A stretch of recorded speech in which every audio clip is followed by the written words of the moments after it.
نحمده ونصلي على رسوله الكريم اما بعد فاعوذ بالله من الشيطان الرجيم بسم الله الرحمن الرحيم رب اشرح لي صدري ويسر لي امري واحلل عقدة من لساني يفقهوا قولي۔ جمعے کے دن خصوصی طور پر درود شریف پڑھنے کی تاکید ہے، کیونکہ آپ نے اس کا خود حکم دیا۔ آپ صلی اللہ علیہ وسلم نے فرمایا، جمعہ کے روز کثرت سے مجھ پر درود پڑھا کرو، جو آدمی جمعہ کے روز مجھ پر درود بھیجتا ہے وہ میرے سامنے پیش کیا جاتا ہے۔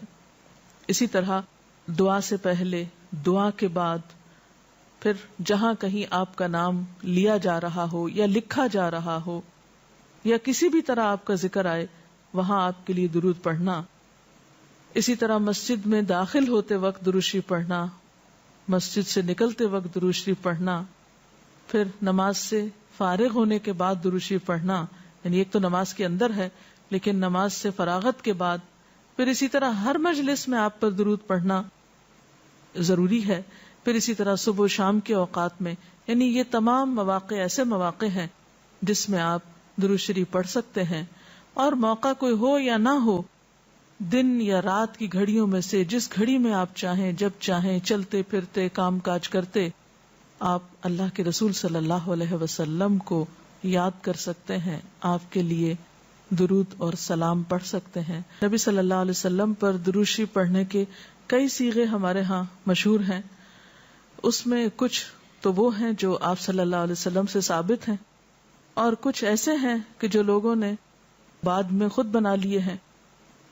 تو وہ ایسے تمام ورژن یا ایسی تمام عبارتیں جو لوگوں نے خود اس معنی کی بنائی ہیں، خواہ وہ عربی میں ہیں یا اردو میں ہیں، تو ان کو پڑھنے کی حد تک تو پڑھا جا سکتا ہے۔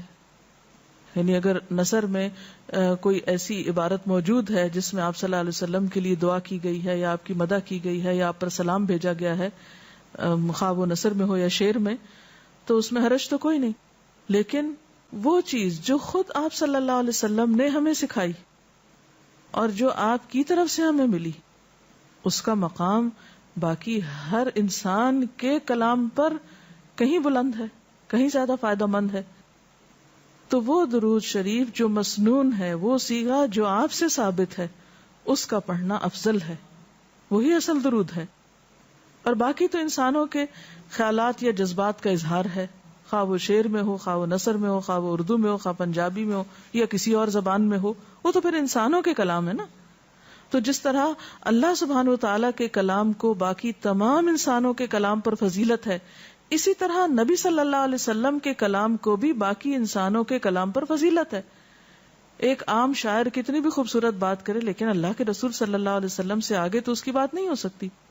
ایک عام انسان کتنے بھی خوبصورت انداز میں آپ صلی اللہ علیہ وسلم کا ذکر خیر کرے لیکن وہ اس کے برابر تو نہیں ہو سکتا جو نبی صلی اللہ علیہ وسلم نے خود ہمیں دیا۔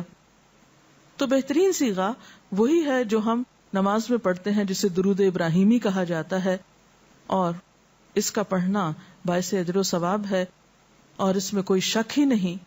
اسی طرح یہ چونکہ تھوڑا طویل ہے تو اس کو مختصر انداز میں بھی آپ پڑھ سکتے ہیں، مثلا صرف اگر آپ صلی اللہ علیہ وسلم کہہ رہے ہیں تو یہ بھی درست ہے، یہ بھی درود شریف مکمل ہے ایک طرح سے اگرچہ مختصر ہے۔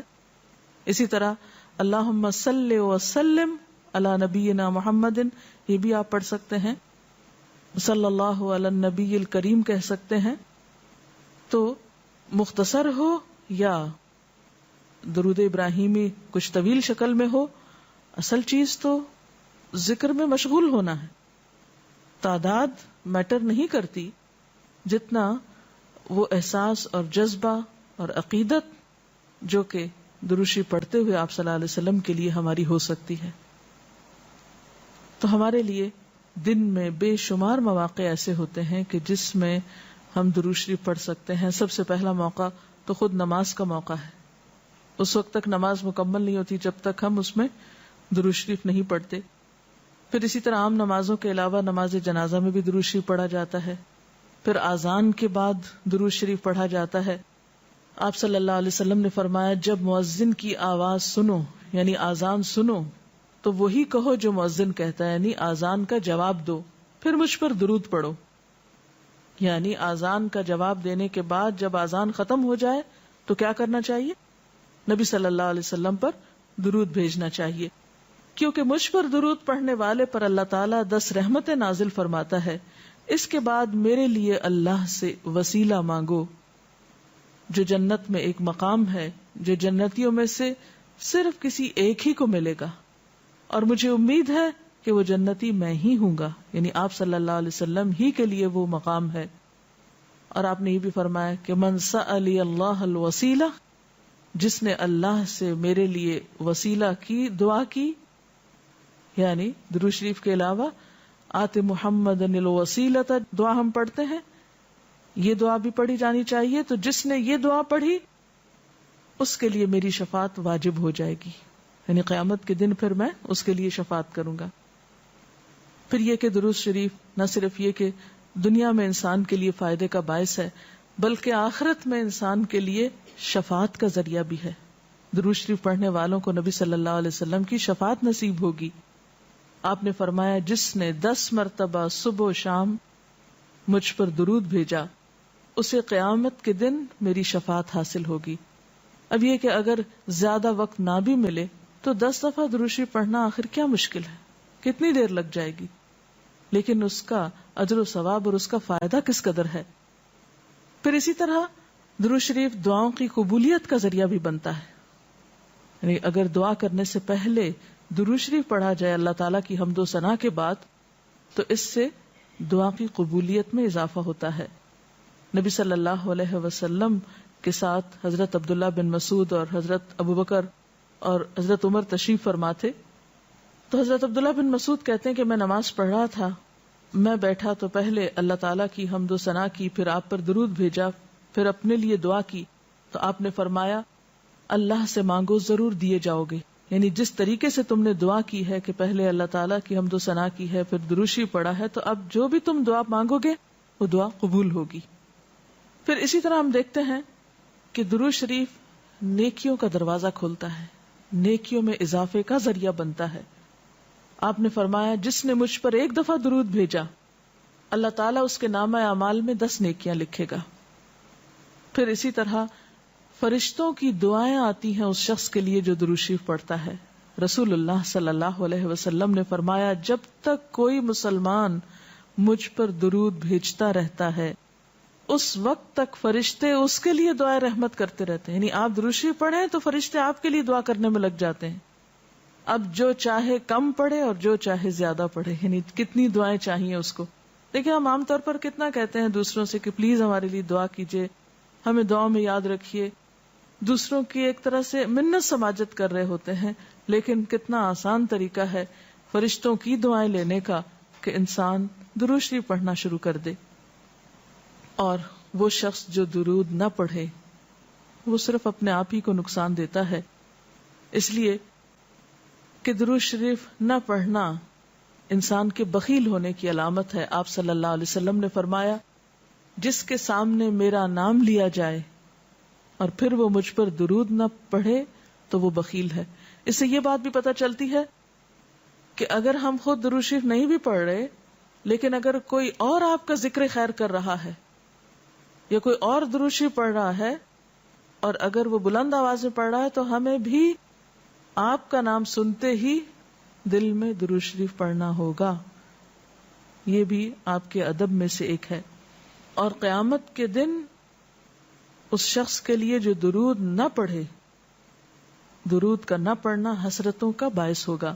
حضرت ابو ہریرہ رضی اللہ تعالی عنہ کہتے ہیں کہ رسول اللہ صلی اللہ علیہ وسلم نے فرمایا جس مجلس میں لوگ اللہ کا ذکر نہ کریں، یعنی اکٹھے ہوئے ہیں دنیا بھر کی باتیں کی لیکن اللہ سبحانہ و تعالیٰ کی کوئی بات نہیں کی، اور نبی صلی اللہ علیہ وسلم پر درود نہ بھیجیں، یعنی نہ تو اللہ کا ذکر کیا اور نہ ہی آپ پر درود بھیجا، وہ مجلس قیامت کے دن انسان کے لیے حسرت کا باعث ہوگی. انسان اس پر پچھتائے گا، خواہ وہ اپنے نیک اعمال کے بدلے میں جنت میں چلا ہی جائے. یعنی ایک شخص جنت میں بھی پہنچ گیا لیکن اس کو ایسی مجلسوں پر حسرت ضرور ہوگی جس میں اس نے اللہ کا ذکر اور رسول اللہ صلی اللہ علیہ وسلم پر درود نہ بھیجا ہوگا. اور اگر دیکھا جائے تو انسان کے اعمال میں ایسی کوتاہی اور غفلت بسا اوقات جنت سے محرومی کا سبب بھی بن جاتی ہے۔ آپ صلی اللہ علیہ وسلم نے فرمایا جو مجھ پر درود پڑھنا بھول گیا اس نے جنت کا رستہ کھو دیا، یعنی جس نے اتنی غفلت برتی کہ کبھی آپ کا ذکر ہی نہیں کیا اور کبھی آپ کے لیے دعا ہی نہیں کی اور کبھی آپ کے لیے درود ہی نہیں پڑھا، تو اس نے اپنے لیے کیا کمایا؟ ان اللہ وملائکتہ یصلون علی النبی یا ایھا الذین آمنوا صلوا علیہ وسلموا تسلیما، کہ اللہ اور اس کے فرشتے نبی صلی اللہ علیہ وسلم پر درود بھیجتے ہیں۔ اے لوگو جو ایمان لائے ہو تم بھی ان پر درود و سلام بھیجو۔ تو رسول اللہ صلی اللہ علیہ وسلم کے ذکر کا، آپ کی یاد کا بہترین طریقہ آپ پر درود بھیجنا ہے، آپ کے لیے دعائے رحمت کرنا ہے۔ وہ عظیم ہستی جس پر اللہ رب العزت کی رحمت برستی ہے، جس کا ذکر اللہ سبحانہ و تعالی فرشتوں میں کرتے ہیں، جن پر فرشتے دعائے رحمت بھیجتے ہیں، آخر ان کا ذکر اور ان پر درود و سلام میں اور آپ کیوں نہ بھیجیں گے؟ آپ صلی اللہ علیہ وسلم پر درود بھیجنا خود ہمارے اپنے لیے باعث سعادت ہے، باعث رحمت ہے۔ آپ صلی اللہ علیہ وسلم اس کے محتاج نہیں۔ مشرق ہو یا مغرب، شمال ہو یا جنوب، دنیا کے گوشے گوشے میں آپ کا ذکر خیر ہو رہا ہے، دن رات، آذانوں میں، نمازوں میں، جہاں جہاں آپ کا نام لیا جائے۔ لیکن اگر ہم درود شریف پڑھتے ہیں تو اس کا فائدہ خود ہم ہی کو پہنچتا ہے، ہمارے اپنے لیے باعث رحمت ہے، تمام غموں، دکھوں، تکلیفوں، مصیبتوں اور پریشانیوں سے نکلنے کا راستہ ہے، درجات کی بلندی کا ذریعہ ہے۔ رسول اللہ صلی اللہ علیہ وسلم نے فرمایا جس نے مجھ پر ایک بار درود بھیجا اللہ تعالیٰ اس پر 10 مرتبہ رحمت نازل فرمائے گا۔ ایک بار درود پڑھنے کا اجر و ثواب، اس کے 10 گناہ معاف فرمائے گا، یعنی صرف 10 رحمتیں نہیں، 10 گناہوں کی بخشش بھی ہوگی اور 10 درجے بلند فرمائے گا، یعنی درجات کی بلندی بھی۔